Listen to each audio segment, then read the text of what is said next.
Welcome to English Now, the place where we get you speaking American English right away. I'm Emma. And I'm Alex. Today we're diving straight into Lesson 1 from our materials, greetings and introductions. Yep, this is really the very first step on your English journey. And we're going to cover how to say hello, introduce yourself, and get started with that really key verb, to be.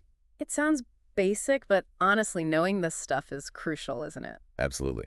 You know, it's remarkable how much you can open up with just a few well-placed words. Yeah, think about it, whether you're hoping to make new friends or talk to colleagues. Or even just, handle everyday situations politely. Exactly. Knowing how to greet someone and just say your name, it helps make those first connections feel, well, comfortable, positive. That's right. So in this deep dive, we're really focusing on two key areas. Okay. First, the essential vocabulary, those everyday phrases for greetings and introductions you'll hear and use constantly. Got it. And the second. And then we'll tackle some foundational grammar, the verb to be. We'll go step by step, promise, make it straightforward. Fantastic. Let's jump right in then. Core greetings. You'll hear hello, hi, and hey all the time. Right. Hello is sort of your universal starting point, isn't it? It really is. It works almost anywhere. You could start with a hello, my name is Sam. Simple as that. Exactly. Now, hi, you hear this all the time in American English. It's very friendly. Super common. Like, hi, how are you? That's a great, relaxed way to begin. Very, very versatile. Yeah. And then there's hey. Ah, hey. Now that one's even more casual than hi, wouldn't you say? Definitely. You'd usually use hey with people you already know or in really informal settings. Yeah, it's warm, but maybe save it for those less formal moments. Just something to keep in mind. Good point. So, hello for general use, hi, as that friendly standard. And hey for casual chats. Got it. Okay, now, telling someone your name, the classic phrase is, well, classic for a reason. My name is, simple, Works. direct, always works, like my name is Fatima. Perfect. And if you need to ask someone their name, Also very straightforward. What is your name? It's polite, gets right to the point. so you could have, like, person A says, hello, what is your name? And person B answers, my name is Kenji. Couldn't be simpler. Now, there's another really useful way to share your name or even other info. That's I am, or the short version, I'm. Oh yeah, you hear I'm constantly. It's just the contraction, the short form. Exactly. So you could say, I'm at David, or, maybe share your job, I'm a student. It's flexible. And after those introductions, when you meet someone new, it's really nice to say, nice to meet you. Shows you're pleased to meet them. Totally. And the standard reply is just as polite. Nice to meet you too. So maybe like A says, hi, I'm Sarah. B replies, nice to meet you. And A finishes with, nice to meet you too. Easy, friendly. Okay, so introduction's done. What about when the conversation ends, saying goodbye? Right, essential. Mm. The two most common are goodbye, which feels maybe a little more formal. Yeah, slightly more formal. And then just the everyday bye.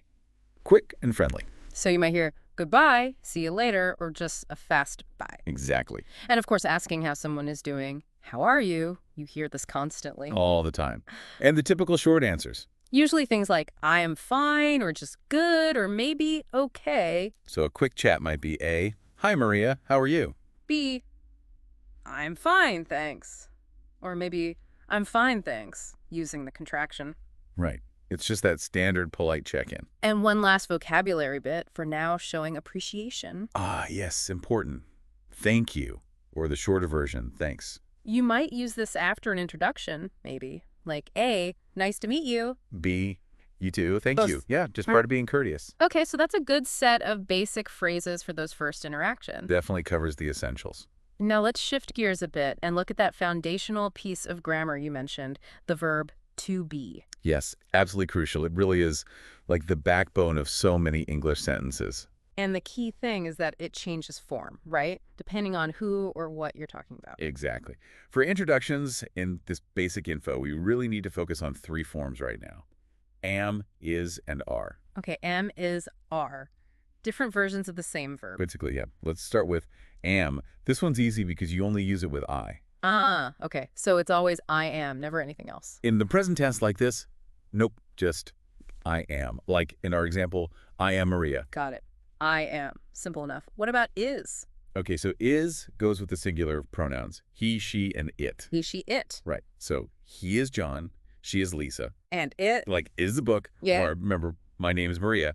My name acts like it. Here it's a single thing. Ah, okay, that makes sense. So am for I is for he, she, it. That leaves are. Exactly. R goes with you, we, and they. You, we, they. Okay. So you are a student if I'm talking to you directly. Or we are friends, talking about us. Uh-huh. And they are teachers, talking about a group of people. Okay, so let's recap those pairs quickly. Sure, I am. He is, she is, it is. You are, we are, they are. Nail those down and you've got a really solid start. Absolutely. Now, what about making these negative? Saying something isn't true. Also pretty straightforward, actually. You just add the word not right after the verb form after am, is, or are. So instead of I am late, You'd say I am not late. simple. And with is and are, we often use those contractions, right? The short forms. Yes, definitely. So he is not David often becomes, He is David. and they are not from Canada turns into. They aren't from Canada.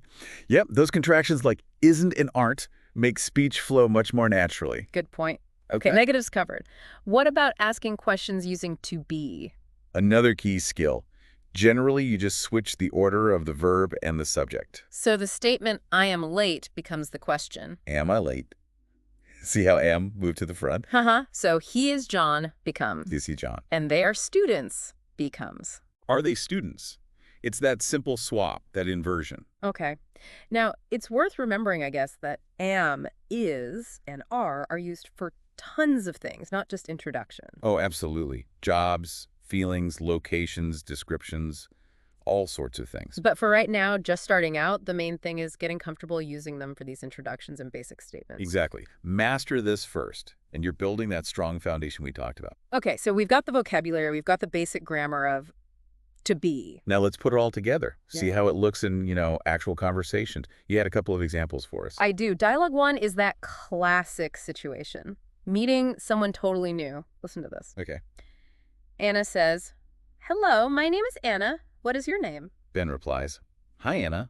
My name is Ben. Then Anna. "Nice to meet you, Ben." And Ben, nice to meet you too, Anna. See? It flows nicely.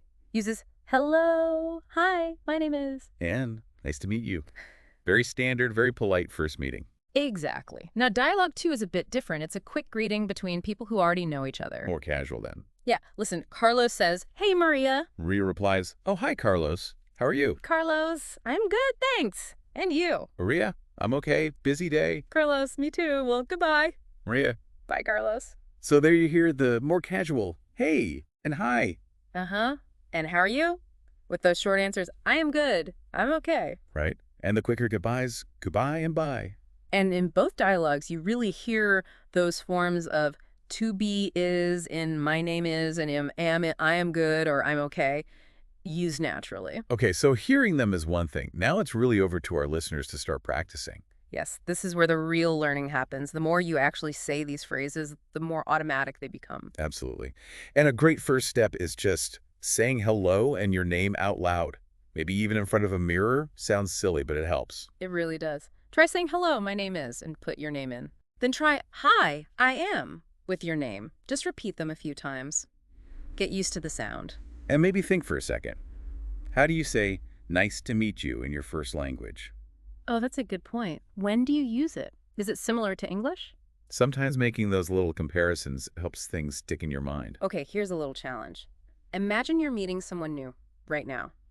Think of 2 simple questions you could ask using is or are. Don't be afraid to peek back at the grammar section. You could ask, Like, what is your name? That's one we covered. Or maybe, are you a student? yeah, just try to form a couple of questions yourself. And one more practice tip. Go back to that first dialogue with Anna and Ben. Uh-huh. Try reading Anna's lines out loud. Then switch and read Ben's lines. Good idea. Get a feel for the back and forth, the rhythm of it. Exactly. Repetition like that really builds confidence and helps with pronunciation, too. Definitely. Well, that pretty much wraps up our deep dive into Lesson 1, Greetings and Introductions. Yeah, that covers those essential first steps. We really hope you've picked up some useful phrases and feel a bit clearer on am, is, and are. And remember, taking this first step, actually starting, is a huge accomplishment. It really is. Now, the key is consistent practice. Try to use these greetings, even just saying hello out loud when you pass someone. Every little bit helps. And keep reviewing that verb to be. Make sure you feel solid on when to use am, is, and are. It's so fundamental. Thank you so much for joining us on English Now for this deep dive. We'll be back very soon with Lesson 2. Yes, in Lesson 2, we'll be looking at how to talk about where you're from. So keep practicing these basics. We're looking forward to having you back with us next time. Goodbye for now, and happy learning.